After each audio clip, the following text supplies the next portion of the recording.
자, 여러분 같이 인사하고 진행하겠습니다. 안녕하십니까? 네, 반갑습니다. 자, 오늘부터 여러분들 함께 강의하게 된 조여은이라고 합니다. 만나서 반갑습니다. 오늘 개강이네요. 제가 생각한 것보다는 좀 더 적게 오시는 것 같네요. 원래 신청 인원은 꽤 많았었는데 오늘 오프라인이 생각보다 많이 안 오시네요. 어쨌든 뭐 좋습니다. 어제 뭐 여러분들과 함께 이제 오늘부터 진행을 좀 할 건데요. 자, 우리 오늘 첫날이니까 몇 가지 좀 당부사항 말씀드리고 진행을 해보도록 하겠습니다. 자, 우선 여러분들 강의 계획서 다 받으셨죠? 그쵸? 자, 강의 계획서 가지고 잠깐 이야기 좀 하도록 하겠습니다. 자, 강의 계획서 한번 보시면 될 것 같고요. 첫 번째. 자, 일단 여러분들 제 이름은 다 아실 것 같고요. 일단 수업이 오늘 11월 18일 오늘부터 그 다음 12월 5일까지 진행됩니다. 12월 5일까지. 자, 그런데 다른 강사님들이나 다른 학원과는 약간 다르게 제가 잠깐만요. 자, 다른 학원이랑 좀 다르게 다른 강사님들이랑 좀 차별화된 게 뭐냐면 수업 시간이 좀 다릅니다. 무슨 말이냐면 제가 예전에 이제 강의를 쭉 해봤는데 학생분들께서 굉장히 좀 신경 쓰는 것 중에 하나가 시험이더라고요. 그래서 우리 물론 연기 때 시험이 있습니다. 영순환 때 시험이 있는데 근데 시험을 굉장히 많이 신경을 쓰시더라고요. 근데 매일매일 수업이 진행되니까 여러분들 이제 해보시면 아시겠지만 생각보다 복습할 시간이 그렇게 많지 않습니다. 저녁에 여러분 늦게까지 하고 다음날 아침에 일어나서 수업 올 때까지 한다고 해도 제가 말씀드린 대로 여러분들이 복습을 한다면 생각보다 시간이 좀 빠듯할 거예요. 그래서 항상 이제 학생들이 하는 말이 시험 보는 게 생각보다 좀 빠듯하다라는 이야기를 많이 했어요. 그래서 제가 좀 어떻게 하면 좀 그럼 여러분들한테 공부할 수 있는 시간을 드릴까라고 고민을 좀 하다가 그러다가 이제 만든 시간표가 이 시간표입니다. 이게 뭐냐면 일주일에 여러분들 총 4일 수업을 진행합니다. 그러니까 월, 화, 목, 토 이렇게 수업을 진행을 해요. 그래서 월, 화, 목, 토 월, 화, 목, 금 수업을 진행합니다. 그러니까 잠깐 한번 적어볼게요.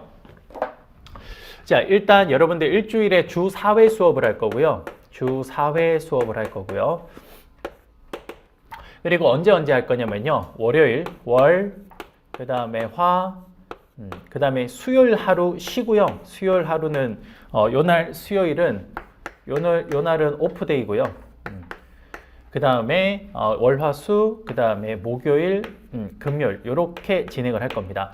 그러면 여러분들이 월화 수업을 하고 수요일 날 복습을 할 수 있는 시간이 좀 될 거고요. 그 다음에 목요일, 금요일 수업을 하고 나면 이어서 여러분들이 토, 일을 쉬니까 요러니까 여러분들 요 이틀 때도 여러분들 나름 복습을 좀 할 수 있을 겁니다. 물론 여러분들 기계가 아니니까 매일 우리가 공부를 할 수 없으니까 월요일부터 토요일까지 한다고 봤을 때 일요일 하루 쉰다고 보면 이틀하고 하루 공부하고 이틀하고 하루 복습하시는 이런 패턴으로 공부하시면 될 것 같아요. 그래서 이렇게 진행을 할 거고요. 수업은 몇 시부터 할 거냐면 오후 6시부터 저녁 10시까지 진행을 할 겁니다. 이렇게 진행을 할 거예요. 다만 여러분들 오늘이 첫날입니다. 그쵸? 오늘은 시험이 없어요. 그 다음 내일까지 배우는 게 많지 않아서 내일까지 시험이 없을 겁니다. 그럼 언제부터 시험이 있냐? 목요일부터 시험이 있을 겁니다. 무슨 말인지 알겠죠? 목요일부터 시험을 할 거고요.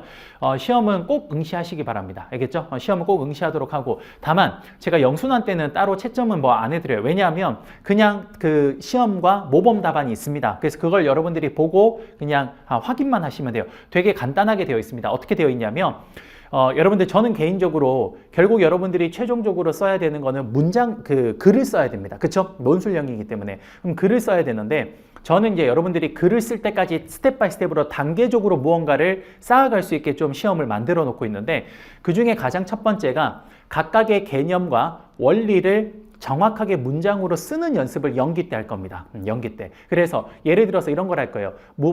예를 들어서 임금 관리에서 임금 수준 관리가 무엇인지에 대해서 서술하시오 라고 적혀 있으면 거기 여러분들 한 두세 줄 정도 적어 주시면 됩니다. 우리가 배웠던 공부했던 거에서 그대로 나올 거예요. 알겠죠? 그렇게. 그 다음 또 뭐 더 있냐면 확인하는 OX 퀴즈 문제도 있습니다. 그런 것들도 있고 좀 다양하게 되어 있을 거예요. 그래서 그걸 여러분들 시험을 보시면 됩니다. 자, 우리 조교 누구였죠? 조교분 안 계시나? 조교? 오케이. 그 시험이 있는 날, 그러니까 이제 여러분들 오늘 월, 화 말고요. 수요일 하루 쉬고 이제 목요일부터 시험을 보잖아요. 그쵸? 그러면 여러분들 시험은 언제 볼 거냐면요. 시험은 5시, 그러니까 5시, 오후 5시 30분부터 5시 50분까지 20분간 볼 겁니다. 알겠죠? 그래서 10분 쉬시면 돼요. 20분 동안 시험을 보고, 그러니까 저녁 5시부터 5시 반부터 5시 50분까지 20분간 시험을 보시면 돼요. 알겠죠? 어디서 보면 되냐? 여기서 보시면 됩니다. 알겠죠? 무조건 시험은 꼭 응시하시는 걸 권장드립니다. 안 하셔도 뭐 제가 어떻게 여러분들한테 뭐라 할 수는 없겠지만, 여러분들이 어쨌든 내신 수강료에 다 포함이 되어 있고, 그리고 어쨌든 제가 여러분들 합격하는 데까지 나름의 제가 이렇게 갔을 때 가장 좋을 것 같다라고 생각하는 커리큘럼을 만들어 놓은 거기 때문에 그걸 그대로 다 응시를 좀 하시면 좋을 것 같아요. 알겠죠? 그래서 일단 여러분들 월요일부터 목요일, 금요일까지 월, 화, 목, 금 수업을 한다라고 보시면 되고, 하루에 몇 시간 하냐면 하루에 1일 4시간 합니다. 1일 4시간 수업을 해요. 알겠죠? 이렇게 진행을 좀 하도록 할게요. 이렇게. 그 다음 많이 질문을 하시는데, 그러면 다른 선생님이랑 비교했을 때 우리 수업이 어떻게 되는 거냐? 자, 이렇게 됩니다. 지금 보면 물론 학원마다 그리고 강사님들마다 조금씩 가르치는 그 시수가 다르긴 하는데, 저는 어떻게 가르쳤냐면요. 저는 원래 이 학원 오기 전에 다른 학원에 있을 때, 그때 하루에 일반적으로 우리가 강사님들이 3시간 수업을 하시잖아요. 그렇죠? 뭐 쉬는 시간이나 이런 거 좀 빼고 한 3시간 수업을 하시면, 연기 때 저는 14회차를 수업을 해요. 14회차. 그러면 여러분들 14회차를 수업을 하면요. 1일 3시간씩 매일 수업을 했을 때 14회차면요. 정확하게 42시간이 나옵니다. 맞습니까? 그렇죠? 그러면 저는 하루에 이거를 4시간씩 수업을 할 거기 때문에 총 10회차를 하고요. 그 다음에 플러스 11회차 때 요때 2시간 수업을 진행할 겁니다. 요렇게 진행할 거예요. 그러면 14회차 수업이랑 동일하게 수업이 진행되는 겁니다. 여러분 이거 무슨 말인지 이해되십니까? 그렇죠? 다만 여러분들한테는 좀 좋은 게, 우리 학원이 그 수강료를 어떻게 책정해 놓냐면 시간별로 책정을 하지 않고 횟수로 하고 있더라고요. 저도 이번에 알았어요. 그래서 수강료를 횟수로 책정을 하다 보니까 하루에 3시간씩 해서 14회를 하면 엄청 지금보다 가격이 비쌉니다. 그럼 지금 제가 여러분들 몇 회입니까? 저는 11회로 하고 있잖아요. 그치? 그래서 똑같은 시간을 함에도 불구하고 지금 가격이 더 다운되어 있어요. 그래서 여러분들한테는 아마 이게 좀 더 혜택이 되지 않을까 싶어서, 그래서 일단 요 가격도 좀 다운시켰습니다. 아마 다른 선생님이랑 비교해보면 제 가격이 좀 쌀 거예요. 실제로 제가 수업이 조금 더 길매도 불구하고 조금 가격이 쌉니다. 그거는 여러분들 수강료 책정이 회당으로 현재 우리 학원이 되어 있어서, 그래서 11회차로 저는 회당으로 되어 있어서 동일한 시간대를 해도 가격이 좀 더 싸다라는 거, 그것도 확인해 주시면 됩니다. 그거 자꾸 문의가 오더라고요. 왜 선생님은 이게 더 그 횟수가 적습니까? 또 혹은 쌤 왜 이거 수업은 왜 이게 가격이 더 쌉니까? 이런 게 있어서, 여러분 똑같은 거예요. 알겠죠? 다른 쌤들이랑 시간의 시수는 똑같습니다. 똑같은데 다만 하루에 4시간 수업을 하다 보니까 회차가 좀 줄어들어서, 그래서 우리 학원은 회차를 기준으로 그 수강료를 책정하니까 이게 좀 떨어졌다라고 보시면 될 것 같아요. 알겠죠? 그래서 요거 하나 일단 첫 번째 기억해 주시면 되겠습니다. 수업은 이렇게 진행할게요. 그리고 통상적으로 연기 수업을 한번 해보면요. 진도가 어떠냐면 조금 빨라요. 그래서 빠르다는 게 조금 시간적 여유가 있습니다. 우리가. 그래서 여러분들 그 내일 모레 발표 나잖아요. 그쵸? 그래서 내일 모레 발표가 나면 작년에 제 수업을 들었던 학생들 중에 이제 합격해서 나오는 친구들이 있을 거예요. 이제 저한테 아마 연락이 올 것 같은데, 그 친구들 중에 제 커리를 쭉 밟았던 친구들 중에 합격한 친구들이 있으면 제가 여러분들 연기 때 아마 마지막 날, 연기 그러니까 우리 인사 마지막 날, 그때 그걸 할 겁니다. 합격자를 불러가지고 한 1시간 정도 어떻게 공부했고 어떻게 여러분들한테 이제 뭐 도움이 되는 게 뭐가 있을지 이런 거 좀 설명하는 그런 시간도 여기 같이 포함해서 할 겁니다. 알겠죠? 그렇게 좀 하면 여러분들한테 굉장히 도움이 되더라고요. 실제로 제가 매년 합격자를 불러서 그런 시간을 가지는데, 보통 합격자들이 굉장히 준비를 좀 많이 해와서, 그래서 자기가 공부했던 뭐 단고나 노트도 들고 오고 막 그래요. 그래서 그렇게 해서 여러분들한테 보여주고 하니까 아마 제가 요번에도 초청을 좀 할까 합니다. 그래서 초청을 해서 여러분들한테 좀 도움이 될 수 있는 그런 시간도 여기에 같이 포함해서 좀 진행하도록 그렇게 할게요. 알겠죠? 자, 그렇게 일단 첫 번째 보시면 될 것 같습니다. 그래서 여러분들 거기 보면 강의 시간에 11월 18일부터 12월 5일까지 되어 있는데요. 총 11회차고요. 월화 목금만 강의 있고 매주 수요일은 강의가 없습니다. 여러분 매주 수요일 날 강의가 없다라는 것은 여러분들 쉬라는 게 아니에요. 알겠죠? 그날 여러분들이 복습하는 시간이라고 보시면 됩니다. 알겠죠? 그래서 월화 목금 수업이 있다. 그리고 매일 저녁 18시부터 22시까지 수업인데 시험이 있는 날, 그러니까 이번 주 목요일부터는 이제 매일 수업이 5시 반부터 진행입니다. 알겠죠? 목요일부터는 시험이 계속 있어요. 알겠죠? 그러니까 그때는 여러분들 5시 반부터 오셔서 시험 보고 여러분들 제가 답안지도 나눠드릴 테니까 그 여러분들이 자체적으로 체크하시면 될 것 같습니다. 알겠죠? 원래 제가 온천반을 원래는 운영을 했어요. 근데 이 온천반을 운영을 하니까 이게 여러분들 첨삭비도 좀 더 들고 뭐 이래가지고 제가 해보니까 사실 연기는 그냥 답안지랑 거의 똑같거든요. 그래서 이건 여러분들한테 크게 부담을 좀 안 드리는 쪽으로 하는 게 맞을 것 같아서 그래서 그냥 제가 빼버렸습니다. 요번에. 그러니까 1기부터는 첨삭이 계속 들어갈 거예요. 근데 영순환 때는 그냥 단순 비교만 하시면 되니까 그렇게 보시면 되겠습니다. 자, 그 다음. 두 번째, 강의 교재 잠깐 볼게요. 이게 좀 말이 많거든요. 사러 갔는데 없다고 그래가지고 제가 원래 학원 측에서 받았던 인원이 있어서 그 인원의 한 2배 수를 제가 주문을 했거든요. 주문을 해서 여기다가 서점에다가 넣었는데 그게 다 팔렸더라고요. 제가 좀 추측컨대 공유자가 좀 많지 않나라는 생각을 좀 합니다.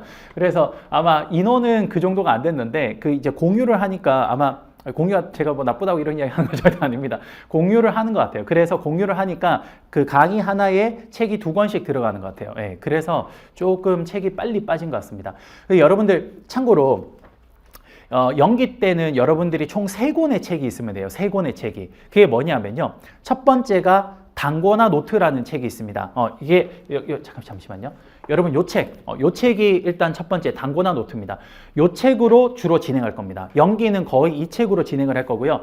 왜 이 책으로 진행을 하냐면 연기 때는 여러분들이 지금 다 거의 처음이라고 가정하고 좀 진행을 할 거예요. 그래서 좀 꼼꼼하게 그리고 최대한 사례도 많이 들어가면서 그러면서 수업을 할 겁니다. 무슨 말인지 알겠죠? 그러다 보니까 처음부터 저 기본서의 두꺼운 내용을 들어가기는 너무 부담스러워하는 경우가 좀 많아서 그래서 연기 때는 좀 이렇게 컴팩트한 교재로 좀 진행을 할 겁니다. 알겠죠? 그래서 여기에 있는 내용들을 얼추 다 볼 거예요. 그래서 제가 연기 때 주로 우리가 전체 시험장까지 가지고 들어가야 될 개념의 한 80%, 70에서 80%를 제가 연기 때 강의를 합니다. 그럼 그 정도만 소화하면 굉장히 연기 때 잘한 거예요. 무슨 말인지 알겠죠? 그래서 보통 한 7, 80%를 제가 다루는데 그 다루는 거를 이 책을 가지고 할 겁니다. 이 책을 가지고. 알겠죠? 그래서 연기는 우선 이 책을 중심으로 가지고 오시면 됩니다. 요걸 메인 교재로 쓸 거예요. 알겠죠? 그리고 이 책은 나중에 어떻게도 활용하시면 좋냐면 여러분 참고로 이 책을 절대 시험장까지 메인으로 쓰시면 안 됩니다. 무슨 말이냐면 요거는 어떻게 쓰는 거냐면 메인 교재를 두고 여러분들이 여기에다가 이제 단권화를 좀 옮기면서 이동하면서 계속 보는 용도로 쓰는 거지 이걸 메인으로 두시면 안 돼요. 왜 그런지는 제가 나중에 1기 때 설명을 드리겠습니다. 어쨌든 연기 때는 이걸 보셔도 돼요. 알겠죠? 그래서 이게 좀 컴팩트하게 정리가 되어 있기 때문에 연기 때는 요 책을 기본으로 진행을 할 겁니다. 알겠죠? 요거 일단 꼭 여러분들 이거는 꼭 구매를 좀 하셨으면 좋겠고요. 그 다음에 두 번째, 이게 꼭 필요합니다. 판사 한 판이라는 게 꼭 필요합니다. 요거를 제가 연기 때 숙제로 계속 내드립니다. 무슨 말이냐면 이 판사 한 판이라는 게 제가 여러분들이 이게 사실 신림동에 와서 제가 처음으로 만든 거거든요. 그래서 이거 약간 저의 시그니처 같은 그 교재 중에 하나인데 요 교재는 각각의 챕터를 여러분들이 한눈에 볼 수 있게 만들어 놨어요. 그래서 요거를 잘 공부해 놓으면 여러분들이 배우는 개념들이 굉장히 머릿속에서 잘 정리가 될 겁니다. 그래서 여러분들 요 교재는 제가 수업 시간에 요거랑 단권화 노트로 2개로 계속 왔다 갔다 하면서 수업을 할 거예요. 연기 때는. 그래서 연기 때는 요 2권의 책이 꼭 있으시면 됩니다. 알겠죠? 요 2개. 그리고 어차피 1순환 때 또 필요한 책이 뭐냐? 그게 기본서입니다. 기본서를 1순환부터 진행을 해요. 혹시 잠시만 기본서 잠깐만 좀. 감사합니다. 여러분 요게 기본서인데요. 요 책을 이제 1순환부터 진행을 합니다. 요 책을 이제 1순환부터 진행을 하고 여기에 이제 모든 내용이 다 담겨 있어요. 이번 시험도 3문제 여기서 다 나왔고요. 역대 모든 문제들은 여기 안에 다 담겨 있습니다. 그래서 여러분들 제가 2순환 때 가면 기출문제 해설을 하거든요. 근데 그 기출문제 해설이 올해가 33기였나? 33 맞죠? 올해가 33기였죠. 그쵸? 그래서 33회 동안 있던 모든 기출문제를 해설해 놓은 책이 있어요. 그러니까 그 책을 여러분 보시면 그 책에 있는 모든 그 기출 해설이 여기에 있는 내용을 다 기반으로 만든 겁니다. 그래서 이 책은 연기 때 있으면 좋아요. 연기 때 있으면 왜 좋냐면 단권화로 공부를 해 나갔죠? 그러면 가장 좋은 게 뭐냐면 집에 가서 그 다음날 쌤 복습 어떻게 합니까? 다 필요 없고 여러분들 판사 한 판 정확하게 공부하고 그 다음 내가 수업 나간 데까지 기본서를 읽어오시면 됩니다. 외우지 않아도 돼요. 일단 읽어오시면 되게 좋습니다. 무슨 말인지 알겠죠? 그래서 그 용도로 써주시면 됩니다. 그래서 가장 좋은 건 책 3권을 구비하고 있으면 제일 좋습니다. 첫 번째가 단권화, 그 다음에 판사 한 판, 마지막으로 기본서 이렇게 해주시면 가장 좋아요. 알겠죠?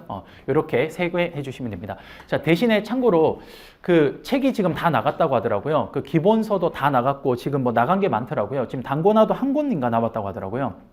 그래서 지금 책 주문을 급하게 다시 했어요. 그래서 언제 들어올 거냐면 그 내일 모레 수요일 날 들어오기로 했습니다. 그래서 혹시나 좀 필요하신 자료나 이런 게 있으시면 그럼 저한테 요청을 하시면 제가 우선은 프린트로 좀 해서 드리도록 할게요. 알겠죠? 그래서 일단 오늘 내일은 오늘 첫날 OT 좀 하고 내일까지 수업 나가면 진도는 그렇게 많이 나가진 않을 거거든요. 그래서 여러분들 거기까지만 좀 복습을 좀 해주시면 될 것 같고 수요일 날 여러분들 기본서는 구매하실 수 있으니까 그날 좀 구매하는 걸로 그렇게 하겠습니다. 알겠죠? 됐습니다. 그렇게 정리하도록 하죠. 그래서 여러분들 그 기본서가 제가 매년 시험이 어떻게 나오는지를 보고 개정을 하는데요. 작년 시험 같은 경우는 33기 시험 같은 경우는 제 기본서 내용에서 벗어나는 게 없어서 올해 기본서는 좀 마이너하게만 좀 개정을 했습니다. 그래서 혹시나 작년 교재 지금 보니까 몇 분 가지고 계시네요. 가지고 계신 분들은 그대로 쓰시면 됩니다. 알겠죠? 그냥 큰 불편 없이 쓰실 수 있으니까 단지 페이지 수나 이런 것만 좀 달라졌으니까 그냥 그대로 쓰셔도 무방할 것 같습니다. 작년 교재 노트나 이런 거 가지고 계신 분들은 그대로 쓰셔도 될 것 같아요. 알겠죠?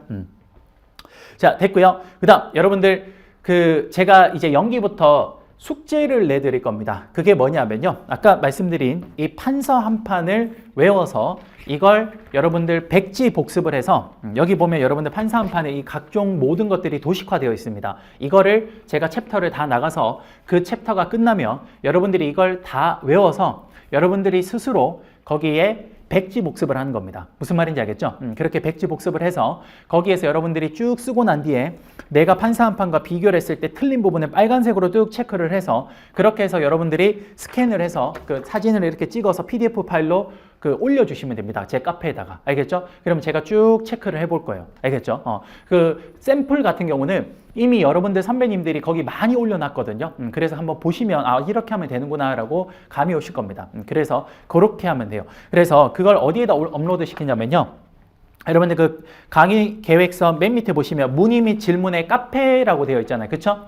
그 카페에다가 여러분들이 카페에 가입을 하시고 그 다음에 여러분들이 거기다 업로드 하시면 됩니다. 알겠죠? 그 카페는 네이버 카페고요. 거기 있기도 한데 카페.naver.com에다가요. 슬러시 우리 공인노무사 CPLA 그리고 그 옆에 300 이렇게 해서 들어가시면 됩니다. 알겠죠? 요렇게 요걸로 들어가면 된다라고 보시면 되겠습니다. 됐고요. 요렇게 일단 설명을 좀 드리고 여러분들 3페이지 보시면요. 3페이지. 자, 3페이지 보시면 매주 어디까지 나가는지가 설명이 되어 있습니다. 그쵸? 그래서 얼추 이 내용을 거의 맞춰서 나갈 겁니다. 알겠죠? 큰 이변이 없으면 이 내용을 그대로 갈 거니까 혹시나 예습하실 분이 있다면 그러면 매일 거기 파트를 좀 읽어 오시면 될 것 같아요. 거의 여기 맞춰서 진행을 할 거니까. 됐습니다. 이 정도 정리하도록 하죠. 수업은 어떻게 진행을 주로 하냐면요. 이렇게 합니다. 제 항상 수업 방식은요. 50분 수업을 해요. 우선 50분 수업을 하고 그 다음에 10분 쉴 겁니다. 알겠죠? 그래서 우리는 총 4시간 수업을 할 거니까 50분, 10분, 50분, 10분 이런 식으로 계속 쉬어가면서 총 4번 끊어서 진행을 할 겁니다. 알겠죠? 그렇게. 그리고 주로 여기 있는 전자칠판과 그 다음에 판서를 하이브리드 방식으로 좀 왔다 갔다 하면서 제가 좀 쓰도록 할게요. 알겠죠? 자, 그러면 오늘은 첫날이니까 우선 가장 첫 번째 좀 큰 틀부터 한번 볼게요. 이거는 연기에만 딱 설명드리는 내용인데 한번 보도록 할게요. 가장 큰 틀부터 좀 보도록 하겠습니다. 차분히 하나씩 진행해 보도록 하죠. 첫날이니까. 자, 여러분들 한번 봅시다. 여러분들 지금 배우는 지금부터 제가 설명하는 내용은요, 어디에도 없어요. 어디에도 없고, 단순히 여러분들이 그냥 뭐 빈 종이 있으면 하나 거기다가 이렇게 적어 놓으시면 될 것 같습니다. 혹시나 필기가 하기 귀찮으신 분들은 우리 반에 필기 조교분이 있으니까 여기 해서 나중에 프린트해서 드릴 거거든요. 그러니까 그렇게 쓰셔도 돼요. 여기 앞쪽에 계신 여기 모자 쓰신 분이 우리 반의 조교님이고요. 여기 앞쪽에 여기 계신 분이 필기 조교님이세요. 그래서 좀 궁금한 거나 있으면 우리 조교님한테 여러분들이 좀 물어보시면 됩니다. 알겠죠? 자, 그러면 지금부터 한번 진행해 볼게요. 자, 뭐부터 할 거냐면요. 이거부터 한번 해보죠. 뭐부터 할 거냐면 여러분들 배우는 이 과목이 무슨 과목입니까? 인사 노무관리로입니다. 말 그대로 인사관리와 노무관리가 합쳐진 과목이라고 보시면 돼요. 알겠죠? 그러면 뭐부터 할 거냐면 우선 여러분들이 좀 큰 틀을 보셨으면 좋겠어가지고 그래서 좀 큰 어떤 거시적 그림을 한번 그려드릴까 합니다. 이게 무슨 말이냐? 원래 이게 제가 특강 때 좀 하려고 했는데 요번에 좀 바빠서 특강을 좀 못했는데 특강 때 원래 경영학과 인사노무관리를 이렇게 관통하는 맥을 한번 보여드리려고 했거든요. 근데 그걸 지금 좀 하도록 할게요.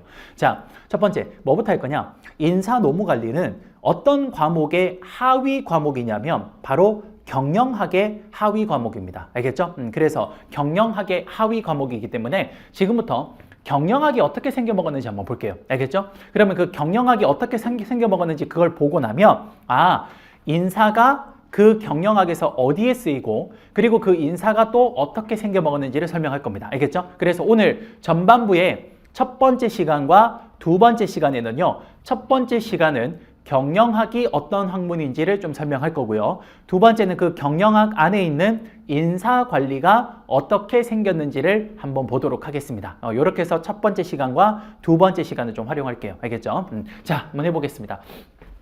이 정도 하면 되겠네요. 자, 한번 볼게요. 첫 번째.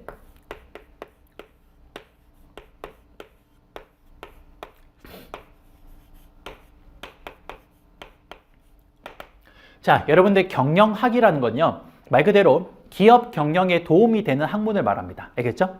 그러면 가장 먼저 뭘부터 보고 싶냐면요. 경영학의 혹은 경영의 목표가 뭔지 한번 보자는 겁니다. 경영의 목표. 자, 경영의 목표는 뭘까요? 여러분들이 생각할 때 경영의 목표는 뭘까요? 이제 가장 여러분들 기업이 존재하는 가장 주된 이유는 뭡니까? 돈 때문에 있습니다. 그래서 경영의 목표의 첫 번째는 뭐냐면요. 바로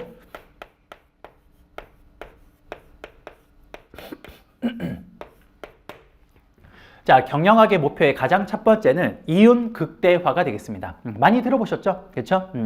여러분들 기업은 당연히 뭐를 추구합니까? 이윤을 추구하죠. 그렇죠? 죄송해요. 제가 요즘 어제 좀 약간 목이 좀 감기가 걸렸는지 목이 아파가지고 죄송합니다. 자, 기업 경영의 첫 번째 목표는 뭐냐면요. 바로 이겁니다. 이윤 극대화. 여러분, 기업은 돈을 벌어야 되잖아. 그치? 그래서 기업의 가장 궁극적인 목적이 뭐냐? 이윤 극대화입니다. 알겠죠? 그 다음, 요거는 어떤 특정한 목표, 어떤 특정한 가정이 성립을 하면요. 요거는 뭐랑 똑같은 의미를 가지냐면요. 바로 주주가치 극대화와 똑같은 의미를 가집니다. 주주가치 극대화. 여러분, 일반적으로 주식회사의 주인은 누구죠?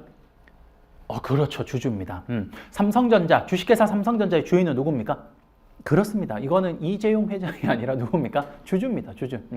물론 요즘에 삼성전자가 좀 마탱이가 가긴 했지만 그죠? 5만 원도 지금 뚫은 것 같더라고요. 4만 얼마 정도 되던데.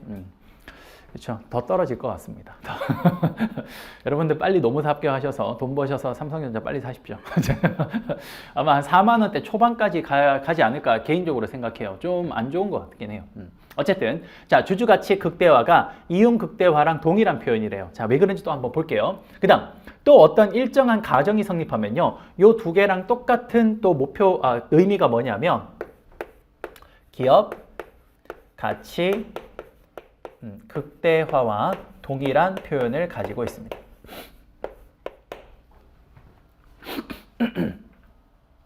자, 경영의 목표는 뭐다? 첫 번째 이윤 극대화, 두 번째 주주가치 극대화, 세 번째 뭡니까? 기업가치 극대화. 요 세 가지의 경영학의 목표를 가지고 있습니다. 무슨 말인지 알겠죠? 그러면 실제로 1년 동안 기업이 어떻게 경영되는지를 한번 봅시다. 1년 동안 기업이 어떻게 경영되는지를 좀 볼 건데요. 자, 봐요.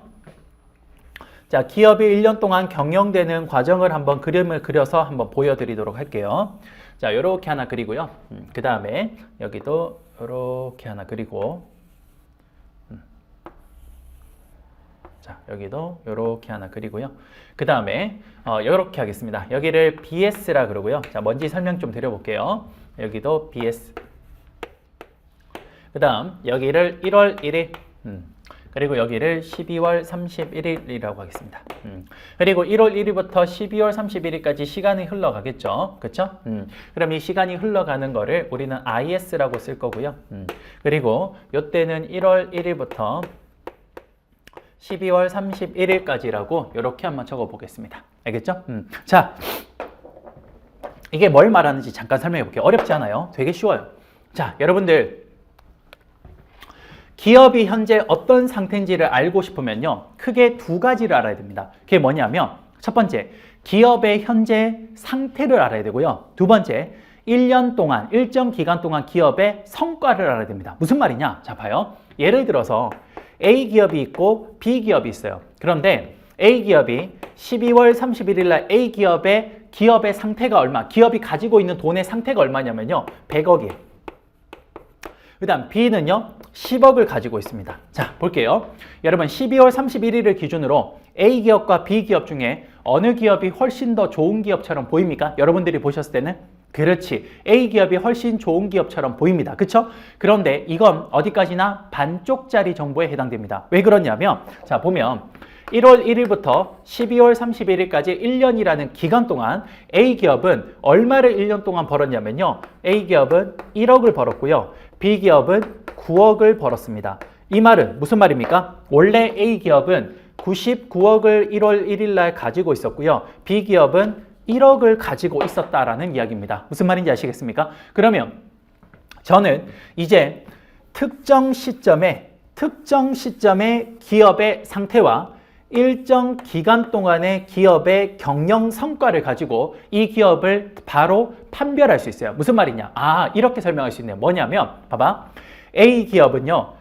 100억이라는 자산을 가지고 있고 B는 10억이라는 돈을 가지고 있습니다. 그러면 A 기업은 B 기업보다 덩치가 크니까 A 기업은 대기업, B 기업은 중소기업일 수 있겠구나. 일단 이렇게 예측할 수 있고 거기다가 기업이 벌어들이는 속도를 보니까 A 기업은 천천히 벌어들이고 B 기업은 빠르게 벌어들입니다. 그렇죠? 그러다 보니까 B 기업은 중소기업이거나 혹은 뭐냐? 스타트업 혹은 벤처기업이지 않을까라고 유추할 수 있는 겁니다. 무슨 말인지 알겠죠? 그래서 기업이 어떤 기업인지를 정확하게 파악을 하려면 특정 시점의 기업의 상태와 일정 기간 동안의 그 기업의 경영 성과를 파악하고 있어야 됩니다. 여러분 여기까지 무슨 말인지 이해되십니까? 오케이. 자, 그러면 봐요. 여기가 1월 1일 적혀 있잖아. 그치? 이게 뭡니까? 1월 1일 특정 시점의 기업의 상태. 그 다음 여기는 뭐라고 적혀 있습니까? 12월 31일. 그럼 12월 31일 특정 시점의 기업의 상태. 그리고 여기서 이렇게 가는 동안 이게 뭐가 적혀 있습니까? 1년이라는 기간이 적혀 있죠. 그럼 1년 동안의 기업의 경영 성과를 여기다가 표현하는 겁니다. 이해되십니까? 그래서 기업의 상태를 표현하는 거를 여기서 BS라고 보통 많이 표현을 하고요. 그 다음에 1년 동안의 기업의 경영 성과를 표현하는 거를 보통 IS라고 많이 표현을 합니다. 이 용어는 잘 모르셔도 돼요. 이건 약간 회계와 관련된 내용이라서 그냥 이런 게 있다 정도만 보시면 됩니다. 알겠죠? 자, 그 다음 기업이 어떻게 구성이 되어 있냐면요. 기업의 상태는 어떻게 구성되어 있냐면 이렇게 구성되어 있어요. 어떻게 구성되어 있냐면요. 왼쪽이 뭐냐? 자산이고요. 그 다음 두 번째 여기가 부채가 되고요. 그 다음 세 번째 여기가 자본이라는 게 됩니다. 자, 이게 무슨 말이냐면요. 이것도 쉬워요. 잘 봐요. 여러분 예를 들어서 제가 얼마 전에 집을 하나 샀습니다. 자, 10억짜리 아파트를 하나 샀다고 할게요. 그러면 여러분 10억짜리 아파트를 하나 사고 나면 그 10억짜리 아파트는 이제 누구 겁니까? 제 거죠. 그쵸? 그럼 여러분들 저는 어디 가서 이런 이야기 해도 될까요? 저는 10억짜리 아파트 자산을 가지고 있는 사람입니다. 이런 이야기 해도 될까요? 되겠죠. 그러면 내가 가지고 있는 거, 그게 뭡니까? 그게 자산입니다. 그럼 저는 지금 얼마짜리 아파트를 가지고 있습니까? 10억짜리 아파트를 가지고 있어요. 그럼 나의 자산은 얼마입니까? 10억이에요. 근데 저 10억짜리 아파트를 내가 살 때, 저 10억짜리 아파트를 내가 구성을 할 때, 그때 나는 얼마를 가지고 있었냐면요. 10억을 가지고 있지 않았어요. 저는 얼마를 가지고 있었냐면 저는 제 돈 7억을 가지고 있었습니다. 여러분들 내 돈 7억을 가지고 10억짜리 아파트를 살 수 있습니까? 못 사. 그러면 나머지 3억은 어디서 빌려왔을까요? 그렇지. 다른 사람 혹은 은행으로부터 빌려온 겁니다. 이해되십니까? 여러분 누구로부터 돈을 빌려오면 그걸 우리는 뭐라고 합니까? 그치, 부채라고 이야기를 합니다. 그쵸? 빌려온 거. 그치? 그래서 여러분 내 돈이 뭐냐?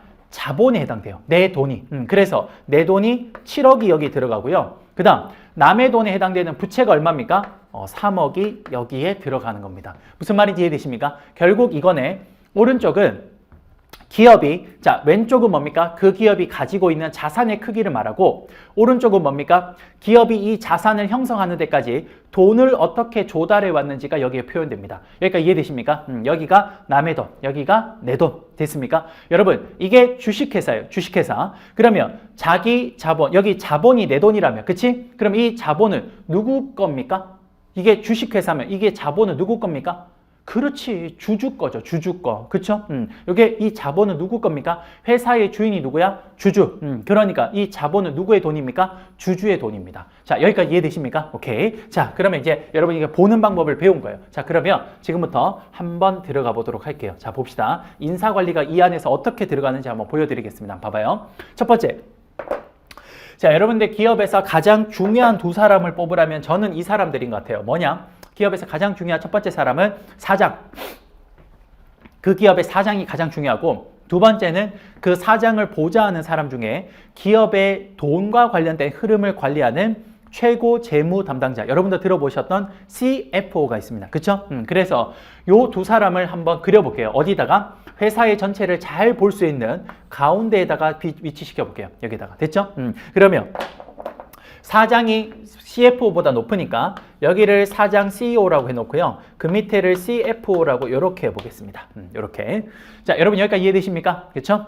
지금 보시는 것처럼 사장과 CFO는 회사 전체를 바라볼 수 있네요. 그쵸? 자산도 볼 수 있고, 부채도 볼 수 있고, 자본도 볼 수 있고. 여기 됐습니까? 자, 그러면 이제 여기서 한번 해볼게. 여러분 CFO는 뭐 하는 사람이냐면요. 우리 회사가 자산을 형성하기 위해서 돈을 어떻게 조달해 올 것인가, 여기에 포커스를 두고 있습니다. 즉 무슨 말이냐면 남의 돈과 내 돈을 어떤 비율로 가져왔을 때 가장 저렴하게 돈을 빌려올 것인가, 요거에 대해서 연구하는 사람이 누굽니까? 요게 CFO입니다. 여러분 이해되십니까? 여러분 예를 들어서 봐봐. 이자가 싸요. 그럼 이자가 싸면 당연히 무슨 돈을 쓰는 게 훨씬 저렴합니까? 그렇지. 은행으로부터 돈을 빌려오는 게 저렴한 거야. 그치? 여러분, 내 돈을 쓰는 거에 대한 비용은 있나? 없다라고 하면 아직 경영학적 마인드가 없는 거예요. 자, 여러분, 내 돈을 쓰는 거에 대한 비용이 있나? 있습니다.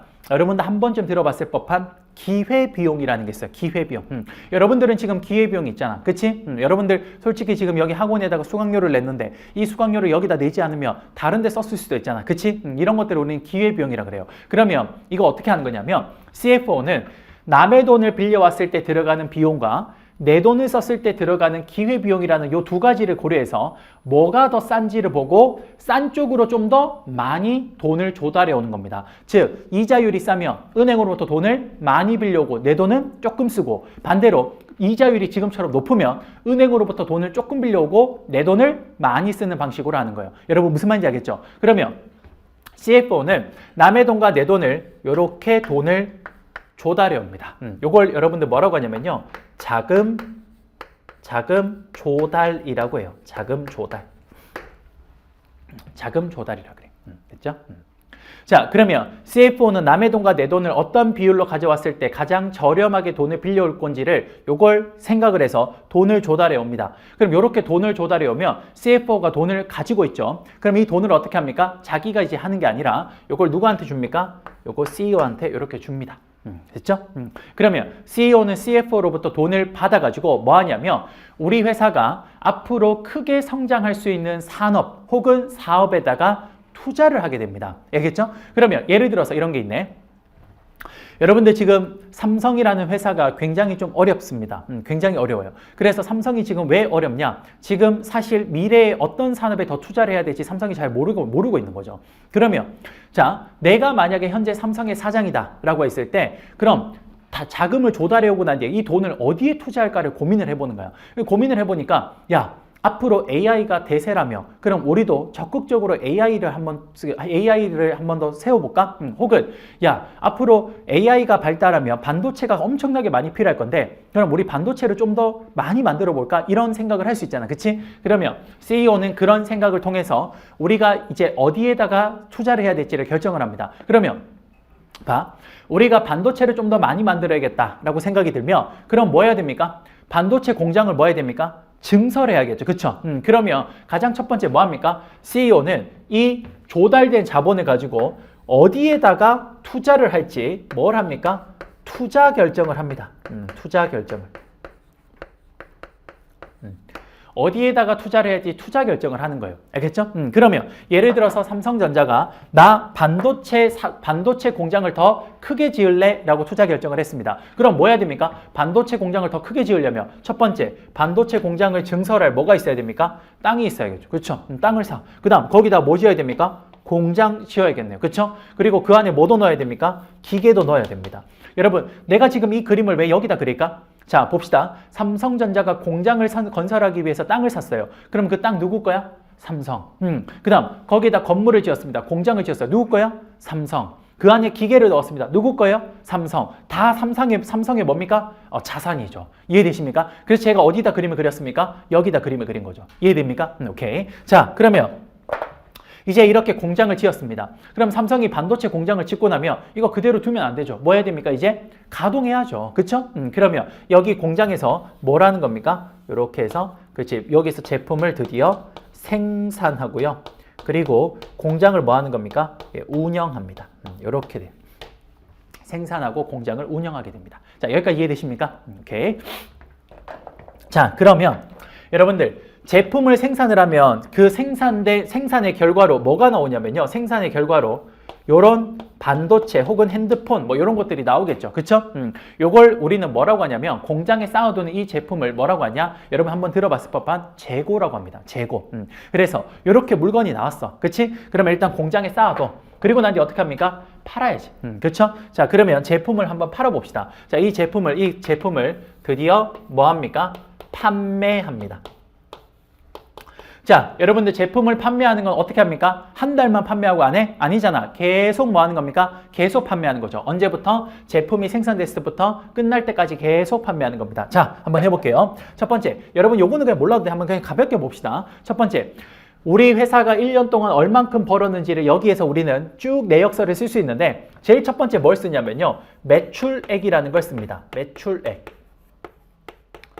여러분 이거 매출액은 뭡니까? 예를 들어서 이런 거야. 삼성전자 갤럭시 스마트폰 한 대 값이 100만 원입니다. 근데 10대를 판매했어. 그럼 얼마의 매출액입니까? 1000만 원. 그쵸? 그게 매출액이에요. 됐죠? 근데 여러분들 그렇게 해서 1000만 원을 삼성이 가져가면 1000만 원이 정말 다 삼성 겁니까? 아니야. 거기에 여러 가지의 비용이 들어갑니다. 제일 첫 번째 뭐가 들어가냐면요.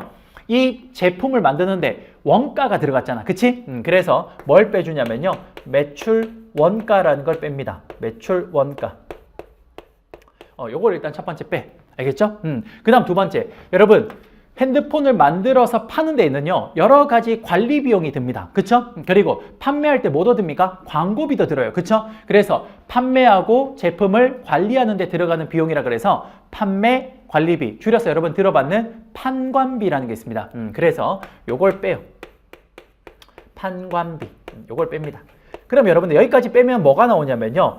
이 삼성전자가 영업을 통해서 벌어들인 이익이 나옵니다. 영업을 통해서 벌었잖아. 그치? 그래서 우리는 영업을 통해서 벌어들인 이익이라 그래서 그걸 뭐라고 하냐면요.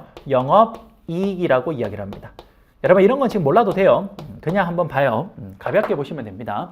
자, 영업이익이에요. 그럼 이제 영업이익이 다 삼성 거냐? 아닙니다. 삼성이 이렇게 공장을 만들어서 운영을 해서 제품을 만들어서 판매하는 데까지는요.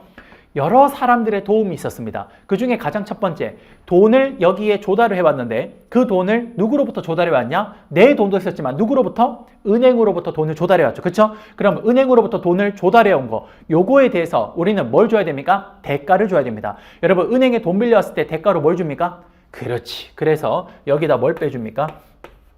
이자 비용을 빼요. 요렇게. 이자 비용을 뺍니다. 요렇게 빼요. 그러면 여러분 이자 비용을 빼고 나면 그러면 저게 다 삼성 거냐? 아닙니다. 삼성이 여러분들 저기까지 빼잖아? 그러면 이제 돈이 나오겠죠. 그쵸? 근데 그 돈이 다 삼성 거가 아니고 여기에 또 빼야 되겠어요. 그게 뭐냐? 삼성이 어쨌든 뭡니까? 굉장히 편하게 그리고 안전하게 저렇게 제품을 만들어서 생산을 하는 데에는 여러 가지 시설과 여러 가지 서비스를 제공받았어요. 그게 어디로부터? 국가로부터. 예를 들어서 삼성전자가 안전하게 제품을 생산할 수 있었던 이유 중에 하나는 국가가 국방이라는 서비스를 제공했기 때문에 외적이 침입해오지 못하니까 삼성전자가 안전하게 제품을 생산할 수 있었던 겁니다. 두 번째, 삼성전자가 제품을 생산해서 자기들이 판매하는 영업소까지 제품을 전달해야 되잖아. 그치? 근데 그 전달할 때 삼성이 뭐를 씁니까? 고속도로를 씁니다. 그 고속도로 누가 내준 겁니까? 국가가 내준 거죠. 그렇죠? 이런 식으로 소위 말하는 사회 간접 자본 시스템을 삼성이 활용했기 때문에 이 활용한 거에 대가로 삼성은 돈을 내야 됩니다. 누구에게? 국가에게. 뭘 냅니까? 그게 바로 그렇지, 세금입니다. 그래서 그걸 빼야 돼요. 법인세라 그러죠. 요렇게 빼요. 이해되십니까? 그럼 요렇게 빼고 나면 진짜 삼성에 가져가야 되는 돈이 나옵니다. 여러분들 우리가 금년이라고 하잖아요. 금년, 올해. 그치? 그 올해를 회계학적으로는 뭐라고 하냐면 단기라고 합니다. 단기.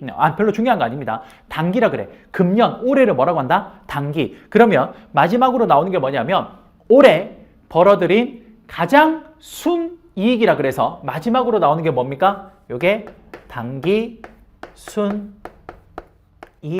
됩니다. 요게 돼요.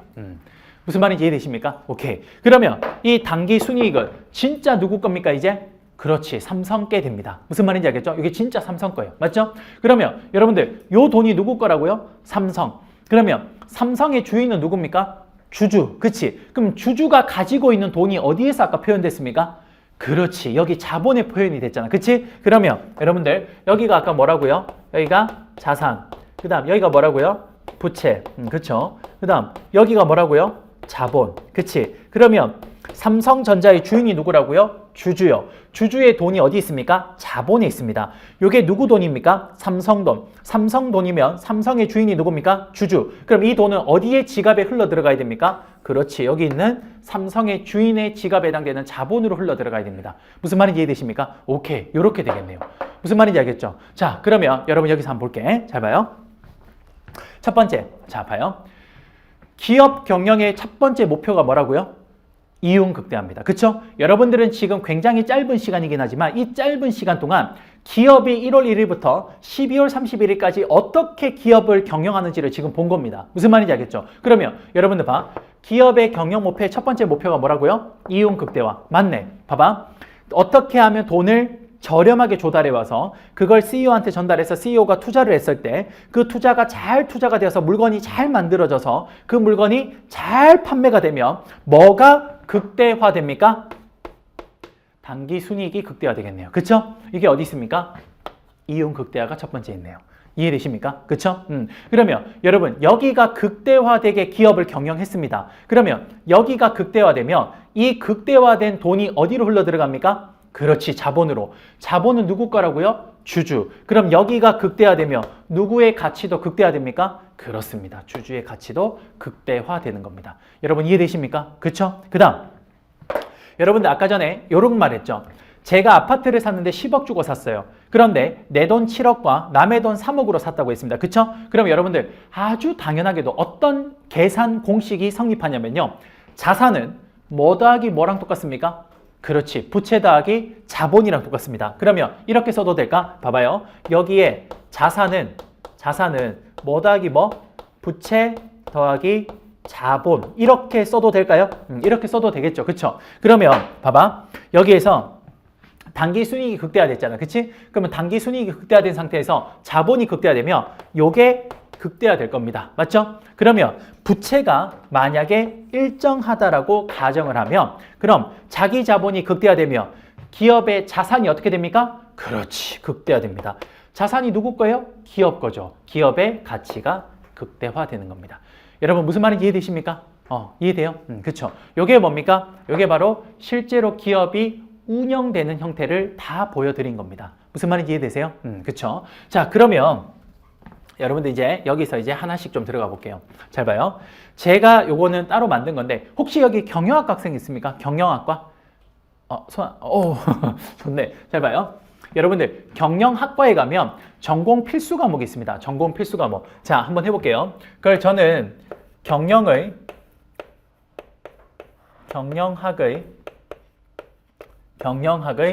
8대 과목이라 그러는데요. 8대 과목. 자, 여러분 경영학의 8대 과목이 뭐냐면요. 이런 게 있어요. 첫 번째 뭐가 있냐면요. 회계학이 있습니다. 회계학. 그다음 두 번째 뭐가 있냐면요. 재무관리라는 게 있어요. 재무관리.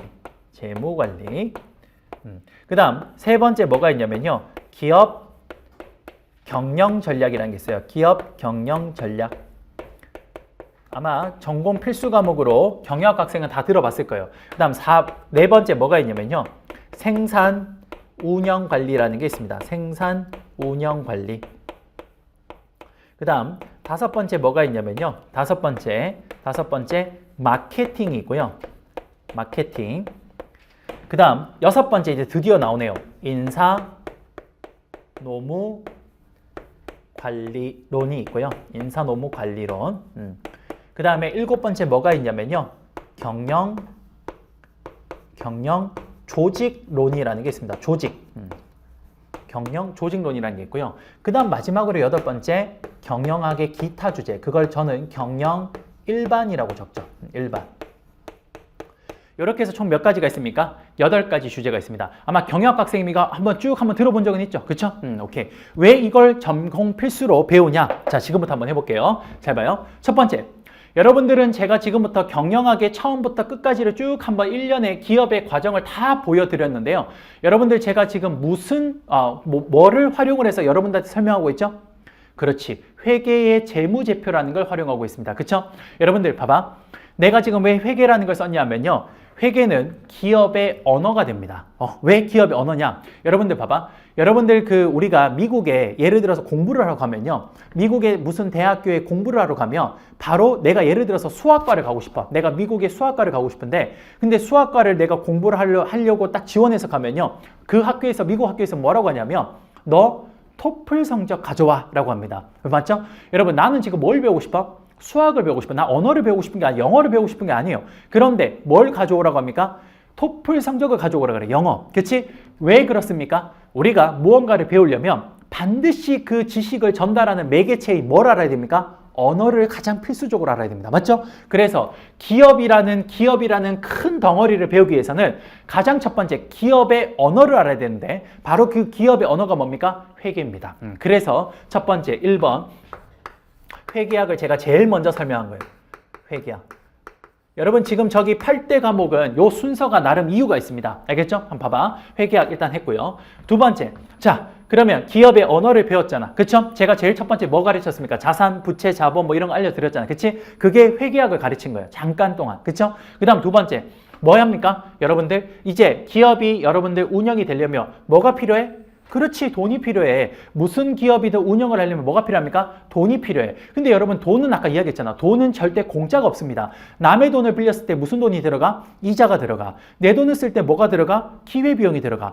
돈을 빌리고 돈을 사용하는 데에는 절대 공짜가 없습니다. 그쵸? 그러다 보니까 어떻게 하면 돈을 내가 사용을 할 때 최대한 저렴하게 사용할 것인가? 이걸 연구해 볼 필요가 있는 거예요. 그쵸? 그래서 예를 들어 금리가 낮아. 그러면 남의 돈을 많이 쓰고 내 돈을 적게 쓰고, 금리가 높아. 남의 돈을 적게 쓰고 내 돈을 많이 쓰는 형태가 필요합니다. 무슨 말인지 알겠죠? 그러면 그걸 연구하는 사람이 누구냐? 그게 CFO입니다. 그럼 이 사람이 뭘 합니까? 자금 조달을 하죠. 이 자금 조달을 할 때 어떻게 하면 저렴하게 자금을 조달할 것인가? 여기에 대해서 연구할 때 도움을 주는 학문이 뭐냐? 두 번째 재무관리입니다. 여기에 바로 두 번째 여기가 재무 관리가 돼요. 자, 여러분 여기까지 이해되십니까? 그렇죠? 자, 그러면 이렇게 해서 재무 관리를 통해서 돈을 어떻게 하면 저렴하게 가져올 건지를 공부를 했어요. 됐죠?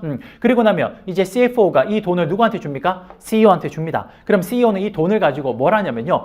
깊은 생각에 빠집니다. 장고 끝에 우리 회사가 어떤 사업에 투자했을 때 크게 돈을 벌 수 있을지를 그걸 연구할 거예요. 그쵸? 그러면 우리가 어떻게 전략적으로 투자를 했을 때 큰 돈을 벌 수 있는지를 연구하는데 그때 그 CEO가 의사결정, 투자 의사결정을 하는데 적극적으로 도움을 주는 학문이 있습니다. 그게 뭡니까? 바로 세 번째, 기업 경영 전략이 됩니다. 어떻게 하면 전략적으로 기업에 투자를 할 수 있는가? 그래서 세 번째, 여기가 기업 경영 전략이 여기에 해당돼요. 여러분 지금 경영학에서 배우는 과목들이 다 이런 것들이에요. 이게 기업 경영 전략이에요. 됐죠? 자, 그러면 이렇게 해서 기업 경영 전략을 통해서 땅을 사고 공장을 짓고 기계 설비를 샀습니다. 그러면 이제 이렇게 해서 공장이 다 차려졌잖아. 그치? 그러면 이제 뭐 해야 됩니까? 그렇지. 제품을 생산하고 공장을 뭐 해야 됩니까? 운영해야 됩니다. 그쵸? 그러면 어떻게 하면 제품의 생산을 효율적으로 하고 어떻게 하면 공장을 가장 효과적으로 운영할 것인지 여기에 대해서 공부할 때 도움을 준 학문이 뭐냐? 그게 바로 네 번째 생산 운영 관리가 되겠습니다. 그래서 여기 네 번째 뭐가 됩니까? 생산 운영 관리가 이렇게 됩니다. 무슨 말인지 이해됩니까? 그렇죠? 자, 그러면 생산 운영 관리를 잘 효율적으로 하면 그럼 어떻게 됩니까? 이렇게 제품이 하나 나오고 그럼 이제 이 제품을 어떻게 해야 됩니까? 많이 팔아야겠죠. 그렇죠? 어떻게 해야 됩니까? 판매해야 됩니다. 그렇죠? 바로 이 판매를 어떻게 하면 잘 할 수 있을 것인가? 여기에 대해서 연구하는 학문이 뭡니까? 그렇지. 그게 바로 마케팅이 되겠습니다. 그게 바로 여기 있는 다섯 번째 마케팅이 되는 거예요. 여러분 여기까지 이해되십니까? 그렇죠? 그러면 이렇게 해서 마케팅을 잘하면 그리고 자금 조달도 잘 해오면 이 결과 뭐가 극대화됩니까? 이윤이 극대화되고 이윤이 극대화되면 누가 극대화됩니까? 주주가치가 극대화되고 주주가치가 극대화되면 뭐가 극대화됩니까? 기업가치가 극대화되는 거죠. 자산이 극대화되는 겁니다. 이해되십니까? 오케이. 그럼 여기까지 다 했어. 그럼 여기 뭐가 있습니까? 인사노무관리가 없네. 그치? 여러분 기업의 언어에 해당되는 회계학의 가장 치명적인 단점이 있습니다. 그게 뭐냐? 바로 인적 자본을 정확하게 표현하지 못해요. 그래서 1월 1일부터 12월 31일까지 이 과정에 누가 숨어 있습니까? 기업은 운영을 할 때 아무리 자동화가 되어도 누가 여기에 들어가 있습니까? 사람. 그치? 그래서 1월 1일부터 12월 31일까지 기업이 운영되는 데 있어서 어떻게 하면 사람들이 효과적으로 그리고 효율적으로 일할 것인지 거기에 대해서 연구하는 학문이 그게 여섯 번째 인사, 그렇죠. 우리가 배우는 노무관리론이 여기에 해당됩니다. 인사노무관리론이 바로 여기에 해당돼요. 바로 인사노무관리는 1월 1일부터 12월 31일까지 기업이 운영되는 데 있어서 인적 자본이 어떻게 활용되는 게 가장 효율적이고 효과적인지를 연구하는 학문이라고 보시면 됩니다. 무슨 말인지 알겠죠? 자, 그 다음 여기까지 했죠. 그 다음 여러분들 봐봐. 여기 보면 뭐가 있습니까? 조직론이라는 게 있죠. 자, 봐봐. 여러분 인사노무관리는 여러분들이 공부를 해보시면 이제 아시겠지만 인사노무관리론 해보면 주로 뭐에 대해서 이야기를 하냐면 개별적으로 사람 한 명 한 명 한 명을 어떻게 하면 효율적으로 관리할 것인지 거기에 대해서 포커스를 맞추고 있습니다. 근데 여러분들 봐봐. 이 절약의 역설이라는 게 있는데요. 그게 뭐냐면 아무리 한 명 한 명 한 명을 잘 관리해도 그리고 한 명 한 명 한 명이 효율적으로 행동을 해도 그들이 모인 전체는 비효율적일 수 있다는 게 절약의 역설이라는 겁니다. 자, 무슨 말이냐? 아주 쉽게 표현하면 이런 거예요. 잘 봐요. 여러분들 지금 그 운전하시죠? 뭐 남성분들, 여성분들 다 운전하시죠? 안 하는 분도 있겠지만 어쨌든 봐봐. 여러분들 그 어두운 밤에 우리가 운전을 하려면 반드시 자동차에 뭐를 켜야 됩니까? 앞에?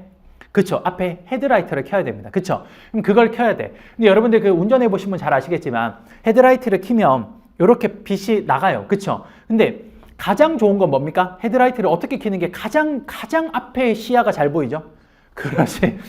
이 하이빔을 쏘면, 그렇죠? 쌍라이트라고 하죠. 그걸 쏘면 앞쪽이 쫙 보여요. 그렇죠? 그 여러분들, 그 소위 말해서 잘 봐. 어두운 밤에 내가 안전하게 운전하기 위해서 그래서 나는 뭘 켰습니까? 쌍라이트를 켭니다. 하이빔을 켜요. 이걸 켜요. 그러면 나는 어떻습니까? 굉장히 앞쪽까지 시야가 잘 보이기 때문에 나는 안전하게 운전할 수가 있습니다. 그렇죠?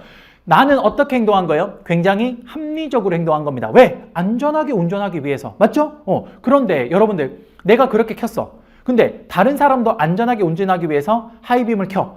다른 사람도 안전하게 운전하기 위해서 하이빔을 켭니다. 온통 도로에 다 하이빔을 켜서 다니면 운전을 할 수가 있습니까? 못하죠. 눈이 부셔서 운전을 할 수가 없습니다. 무슨 말입니까? 개별적으로 한 명 한 명 한 명이 합리적이고 효율적으로 행동을 해도 그들이 모인 전체는 비효율적일 수가 있습니다. 그렇죠? 그러면 이때는 어떻게 관리를 해야 됩니까? 그들이 모여있는 전체를 하나로 보고 관리하는 게 필요하다는 겁니다. 이해되십니까? 그게 뭡니까? 바로 인사, 개별적으로 한 명 한 명을 관리했는데 그들이 모인 전체가 비효율적이고 비합리적일 수 있으니까 그걸 모아놓은 전체를 관리해보자. 그게 뭡니까? 7번째 경영조직론이 되겠습니다. 그래서 여러분들 경영조직론과 인사관리는 굉장히 밀접한 학문이라고 보시면 돼요. 굉장히 밀접합니다. 이 두 개는 굉장히 밀접한 학문이에요. 사실상 이 두 개가 거의 비슷한 학문이기 때문에 사실 이 두 개는 굉장히 뗄래야 뗄 수 없는 학문이라고 보시면 됩니다. 이해되죠? 그리고 이제 이것들 말고 뭐가 필요합니까? 뭐 이런 것도 필요하죠. 예를 들어서 뭐도 경영학에서 배우냐면요.